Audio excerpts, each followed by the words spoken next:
Il est temps de recevoir notre invité du week-end et il s'agit aujourd'hui de Mischa Aznavour. Bonjour.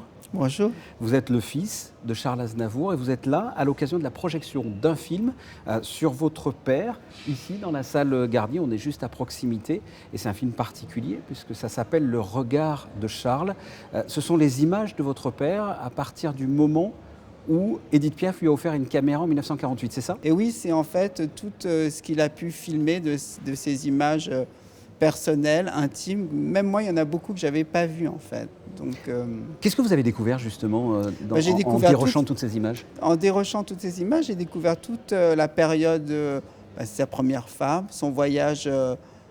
Je savais en fait qu'il était, sa vie, je la connaissais automatiquement, mais j'avais pas vu les images. Ouais. Donc le mariage de Piaf et Pils, son voyage avec sa deuxième femme en cargo, les images en fait de Centrafrique, d'Abidjan, beaucoup d'images en fait, tout ce qui est avant ma naissance, je les ai découvertes. Ça a dû être un travail titanesque de dérochage, ça.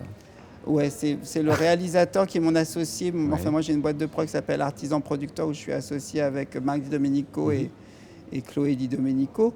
Et c'est lui, en fait, qui a fait la réalisation. Parce que ce qui est un peu détonnant, c'est que c'est un film de Charles Aznavour. Mais comme il n'était pas là, il nous a quittés alors que le film était en construction. C'était en construction de son vivant, en fait, d'accord. Ouais. On a commencé à dérocher, en fait, il était encore là. Il nous a donné les images et il a dû voir un tout petit peu de dérochage, mais le montage, il n'a pas pu suivre, malheureusement. Mais je pense que ce film, en fin de compte, ce que j'ai essayé en produisant Le regard de Charles, j'ai voulu vraiment montrer quel amour il avait des autres. Je pense que c'est aussi ça qu'il a gardé en longtemps sur scène. D'être en fait tous les jours, d'avoir toute cette espèce, c'était comme une drogue pour lui d'aller voir le public, il les a vraiment aimés. Il n'a pas fait ça pour l'argent ou pour être connu.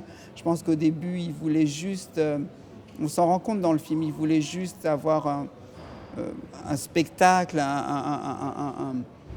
il avait monté en fait avec Roche quelque chose pour travailler plus que vraiment pour être connu.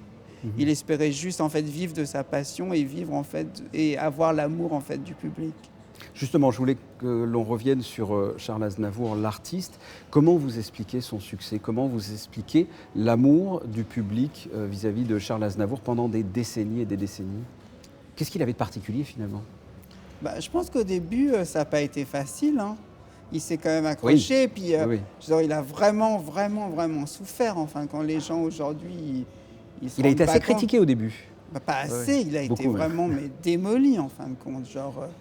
Ils ont dit qu'il était moche, qu'il chantait mal, que ses chansons c'était de la porte. Non, il s'est vraiment accroché.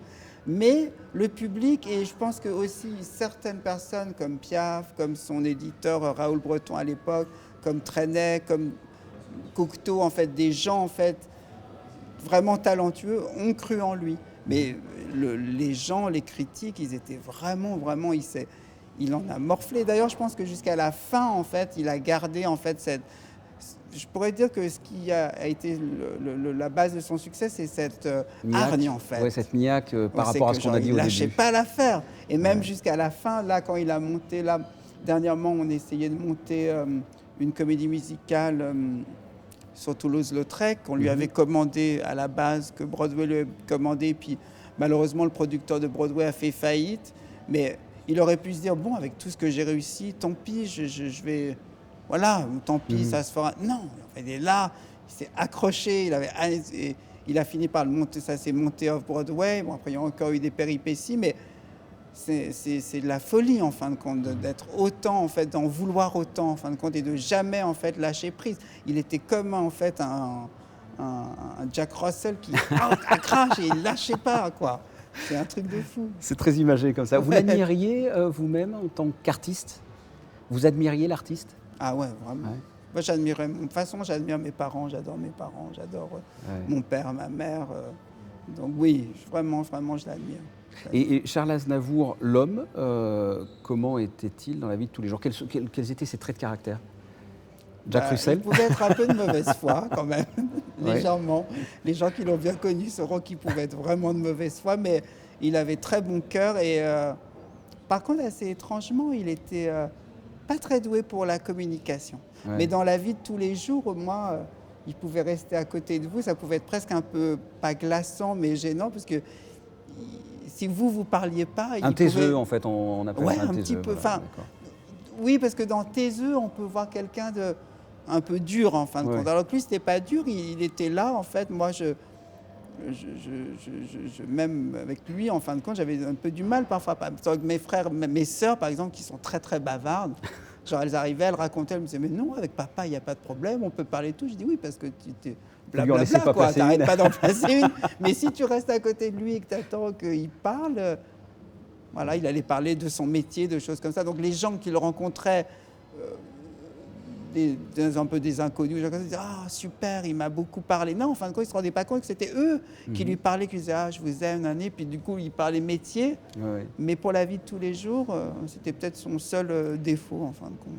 Dernière question, quel souvenir vous gardez de votre père, de Charles Aznavour, ou quelle anecdote quand on parle de Charles Aznavour, qu'est-ce qui vous revient tout de suite en tête? Moi, en fait, les souvenirs de mon père, en fait, ils sont nombreux. J'en ai pas Bien un de sûr, précis, bien sûr, en fin bien de sûr. compte, mais c'est sa présence. En fin de compte, pour revenir un peu à ce truc de lui qui parlait pas trop, avant, quand j'étais plus jeune, ça me bloquait un petit peu. Je me disais, bon, parce que je sais pas, on voit tous ces films américains où on se dit plein de phrases.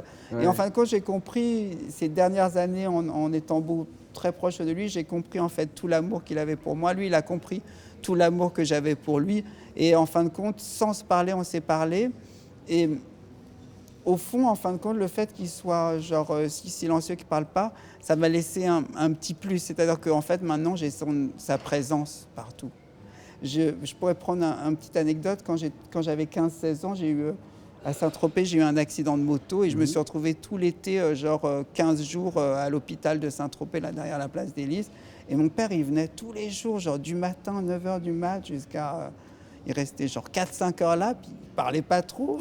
On parlait pas, il lisait Qu'est-ce qu'on son peut se journal. dire? Alors, pendant longtemps, j'ai comme analysé intérieurement, je me suis dit, c'est quand même bizarre. Et puis dernièrement, je me suis dit, en fin de compte, genre, quand même, j'ai en fait, par ce silence-là qui était presque un peu gênant à l'époque, en fin de compte, aujourd'hui, maintenant qu'il est plus là, je peux sentir sa présence avec ce moment-là, en fin de compte. Je me souviens de ce moment-là et je l'ai toujours à côté de moi, en fin de compte. Donc, au fond, le fait qu'il soit un peu taiseux, comme vous dites, ça aide en fait pour le souvenir, pour le garder toujours près de moi. Michel Aznavour, merci infiniment d'avoir répondu à mes questions.